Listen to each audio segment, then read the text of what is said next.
So you're falling out with Tony.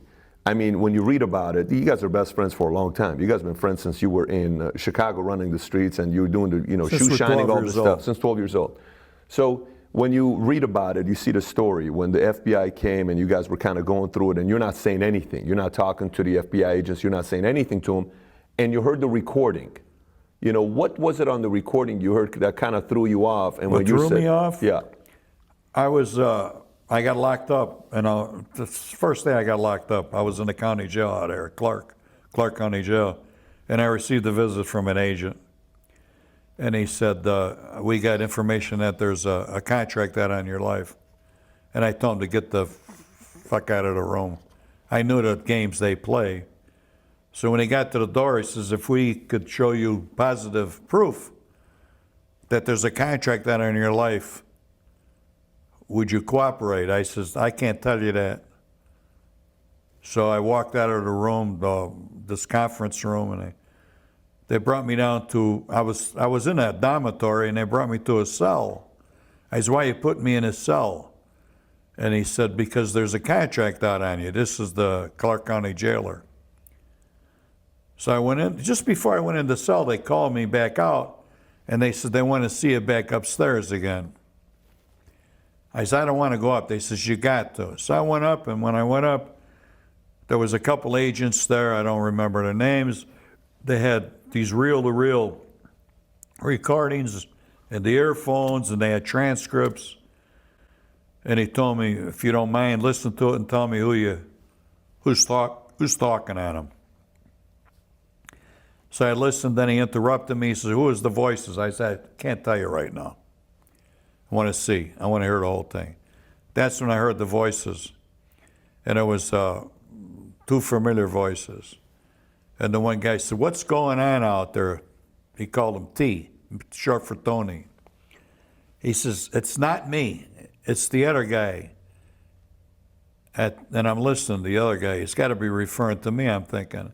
He's like a loose cannon. He's in the can right now. They locked him up. I can't control him.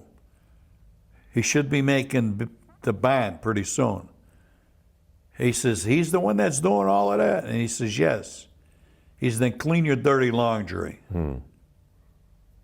Now, I didn't fall out of a tree. I've heard that term used too many times. So I put the earphones down and I said, I want to go back to the cell.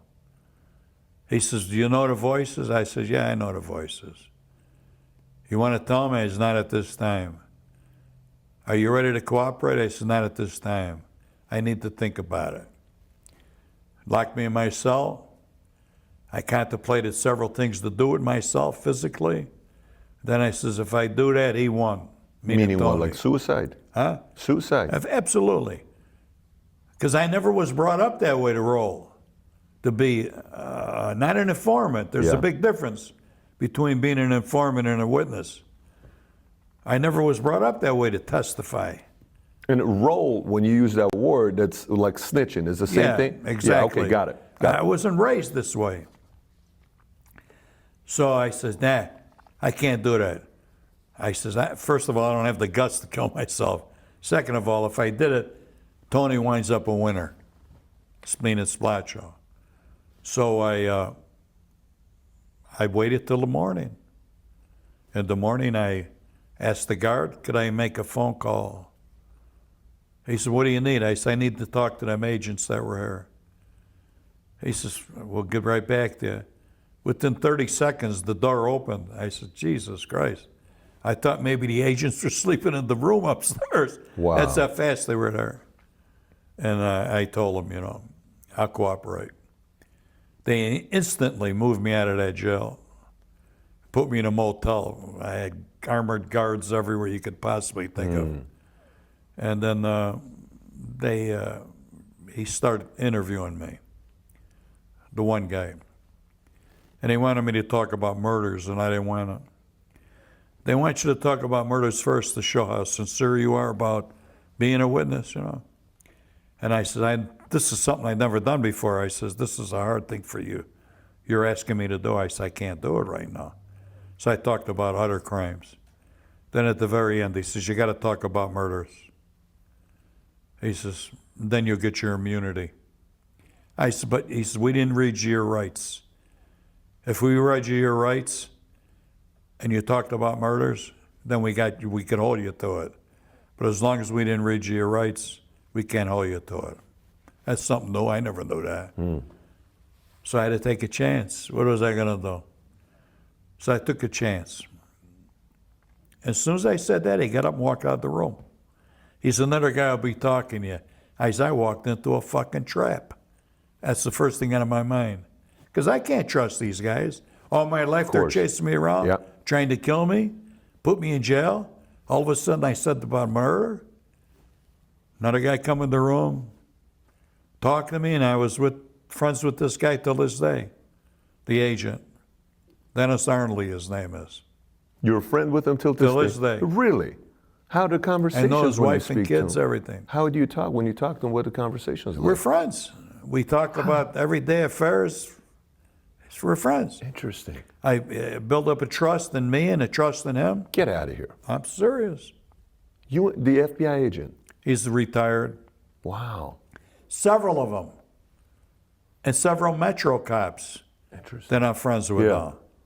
To this day, same guys that used to chase me around trying to kill me. We looked at it in a different, it was a ball game. It was a ball game. They just had more people in their gang than us. Yeah, that makes sense. Frank, what did it do to you with your relationship with Tony? Like, how did you view this friendship now of nearly 30-something years, 40-something years? It destroyed me. Yeah. It destroyed me that a friend would do this to me, my best friend. I loved this guy like my brother. For him to cast all the weight on me, it was devastating. You know, I never thought he'd do that, but he had to take the heat off of him because he was doing wrong. You see, he got paid back in the end, right? Yeah, of course. I mean, it's the main scene. I could go back to Chicago tomorrow and live there. You could go back in Chicago. You bet you I could. No one would do anything to you. You bet I could. Really? They knew. They knew back there. They knew. A lot of guys back there said, why would Frankie roll? There has to be a reason would cause him to do this. He would never do that, and I would never do that. Once he got the hit, was there validation where your credibility went up? My credibility with who? With Chicago outfit, like, because they're not fully... I would never go back there and try to be a gangster. No, that's not what I'm saying. What I'm saying is, so you're doing what you're doing, you go and you roll. My credibility as far as what I've done? Yeah, meaning, so who's really the one? So maybe it was Tony, maybe it was you. How did Chicago view you and Tony? First of all, they didn't approve of me rolling, which they never would. Of course they would, yeah. They never would approve of it, and I don't blame them. Sure. They wouldn't kill me if I went back there. Yeah. They know I had to do what I'd done. Mm-hmm. We're not going to sit down and have pasta and share pasta together. I don't have no fear in my life, absolutely none, of going back there. At one time I had fear. At what point did that fear go away? Took 23 or 25 years. Oh, so the fear is a recent, like 2 decades that has gone away, a decade that's gone. When I went in, I've been 34 years. Got it. So 25 years. Got it. When I first put my first book out, that's when I opened up the door. The day Tony died, what was your immediate reaction? Who called you? Like, what happened to you when that happened? I was called prior to him being found. So you knew this was going to take place? I heard it on the news. I was in the witness protection program in Mobile, Alabama. Oh no, but did you know that this event was coming, or no? You heard it day it happened. I heard it. I heard it on TV that the Spilotro brothers were missing. I said, wow. I said, well, they're dead. I thought to myself. Then I get a call from the Marshal Service, and the Marshal Service says to me, the FBI want to speak to you. So I go talk to the FBI. They come over, they didn't come over, we talked on the phone. That same guy, Arnoldy. Friend. Yeah, agent.